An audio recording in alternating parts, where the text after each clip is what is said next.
নমস্কার বন্ধুরা, আজকের এই ভিডিওতে দেখাবো একটা শিশু জন্মের পর অনলাইনে জন্ম সার্টিফিকেটের জন্য কিভাবে আবেদন করবেন। স্টেপ বাই স্টেপ দেখাবো, ভিডিওটি শেষ পর্যন্ত দেখবেন। প্রথমে যে কোনো ব্রাউজারে টাইপ করবেন জন্ম মৃত্যু তথ্য দিয়ে সার্চ করবেন। প্রথমে যে লিঙ্কটা আসবে সেই লিঙ্কে ক্লিক করবেন। ক্লিক করার সঙ্গে সঙ্গে অফিসিয়াল ওয়েবসাইট ওপেন হয়ে যাবে। এই রকম ইন্টারফেস দেখতে পাবেন। এই ওয়েবসাইটে আসার পর সিটিজেন সার্ভিসে ক্লিক করবেন। ক্লিক করার পর বার্থ অপশনে ক্লিক করে অ্যাপ্লাই ফর নিউ রেজিস্ট্রেশনে ক্লিক করবেন।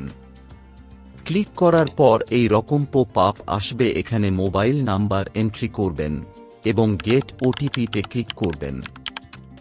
গেট ওটিপিতে ক্লিক করার পর আপনার মোবাইলে ওটিপি আসবে। এখানে এন্ট্রি করে সাবমিট ওটিপিতে ক্লিক করবেন। তারপর অ্যাপ্লিকেশন ফর্মও ওপেন হয়ে যাবে। এখানে শিশুর ইনফরমেশন দিতে হবে। এখানে শিশুর জন্ম তারিখ এন্ট্রি করবেন। তারপর জেন্ডার সিলেক্ট করবেন। এখানে নাম, মিডিল নাম এন্ট্রি করবেন এবং এখানে টাইটেল এন্ট্রি করবেন। এখানে একটা শিশু হয়েছে না দুটো শিশু হয়েছে তা সিলেক্ট করবেন। তারপর আসবেন প্লেস অফ বার্থ, বাচ্চা যে জায়গায় জন্মগ্রহণ করেছে সেই জায়গার ডিটেলস এন্ট্রি করতে হবে। প্রথমে জন্মের স্থান সিলেক্ট করবেন, হাসপাতাল না বাড়িতে। তারপর স্টেট সিলেক্ট করবেন এবং এখান থেকে জেলা সিলেক্ট করবেন। এখানে রুরাল না আরবান তা সিলেক্ট করবেন, দিয়ে মিউনিসিপাল বা ব্লকের নাম সিলেক্ট করবেন।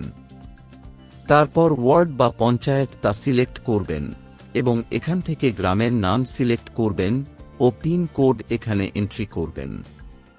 তারপর নিচে একটু স্ক্রল করে ফাদার ইনফরমেশন সেকশনে আসবেন। এখানে শিশুর বাবার নাম এন্ট্রি করবেন এবং মিডিল নেম এখানে এবং লাস্ট নাম এখানে এন্ট্রি করবেন। দিয়ে ইমেইল আইডি এখানে এন্ট্রি করবেন যদি থাকে। তারপর মোবাইল নাম্বার এখানে এন্ট্রি করবেন। মোবাইল নাম্বার এন্ট্রি করার পর ড্রপ ডাউন মেনু থেকে আইডি প্রুফ সিলেক্ট করবেন, আধার কার্ড অথবা ভোটার কার্ড। দিয়ে এখানে আইডি প্রুফ নাম্বার এন্ট্রি করবেন এবং এই আইডি প্রুফের স্ক্যান কপি আপলোড করবেন 250 কেবির মধ্যে। আপলোড করার পর মাদার্স ইনফরমেশন সেকশনে আসবেন। এখানে শিশুর মায়ের নাম এন্ট্রি করবেন। এখানে মিডিল নাম ও টাইটেল এখানে এন্ট্রি করবেন এবং এখানে ইমেইল আইডি এন্ট্রি করবেন যদি থাকে।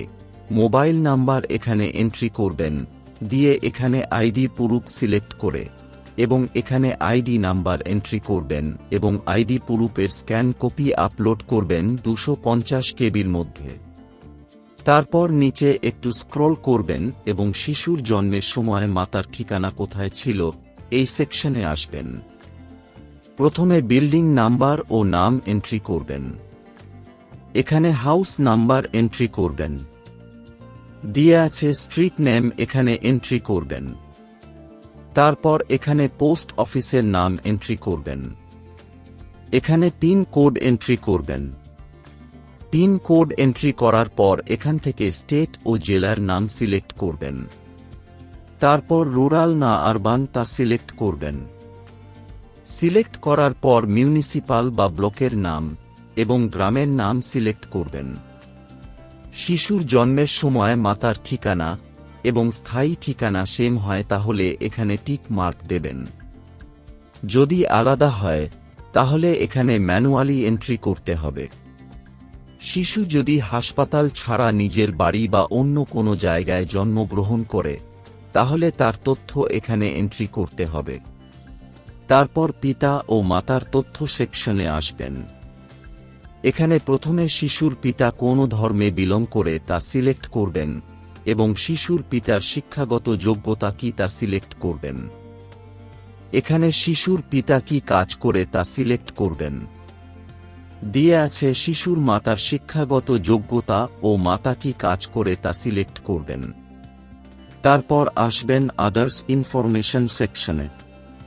এখানে প্রথমে শিশুর মাতার বিবাহের সময় বয়স কত ছিল তা এন্ট্রি করতে হবে এবং ডেলিভারি কোথায় হয়েছিল, সরকারি হাসপাতালে না অন্য জায়গায়, তা সিলেক্ট করবেন। শিশু জন্মের সময় মাতার বয়স কত ছিল তা এখানে এন্ট্রি করতে হবে। ডেলিভারি মেথড কি ছিল, নরমাল না সিজারিয়ান, তা সিলেক্ট করবেন। এই শিশুসহ এই মাতার জীবিত মোট কত শিশু জন্মেছে তা এন্ট্রি করতে হবে। শিশুর জন্মের সময় শিশুর ওজন কত ছিল তা এন্ট্রি করতে হবে। এই সমস্ত ইনফরমেশন হসপিটাল ডিসচার্জ সার্টিফিকেটে পেয়ে যাবেন। দিয়ে আছে গর্ভের স্থিতিকাল কত সপ্তাহ ছিল তা এন্ট্রি করতে হবে এবং রিমার্কের জায়গায় ব্ল্যাঙ্ক রেখে দেবেন। তারপর আসবেন আপলোড ডকুমেন্টস অপশনে। এখানে মেডিকেল ডিসচার্জ সার্টিফিকেট স্ক্যান করে আপলোড করবেন পিডিএফ বা জেপিজি ফরম্যাটে 250 কেবির মধ্যে। সমস্ত ইনফরমেশন এন্ট্রি করার পর নিচে স্ক্রল করবেন এবং সাবমিট বাটনে ক্লিক করে দেবেন। ক্লিক করার সঙ্গে সঙ্গে আপনার অ্যাপ্লিকেশন সাবমিট সাকসেসফুলি হয়ে যাবে এবং এই রকম রিসিপ্ট জেনারেট হয়ে যাবে। এই রিসিপ্ট প্রিন্ট আউট করে নেবেন অথবা সেভ করে রেখে দেবেন, পরবর্তী সময়ে সার্টিফিকেট ডাউনলোড করার সময় লাগবে। তো ফ্রেন্ডস, ভিডিওটি এই পর্যন্ত। ভিডিওটি ভালো লাগলে একটা লাইক ও শেয়ার করে দেবেন। আর পরবর্তীতে এই ধরনের ভিডিও পেতে চ্যানেলকে সাবস্ক্রাইব করবেন। ধন্যবাদ।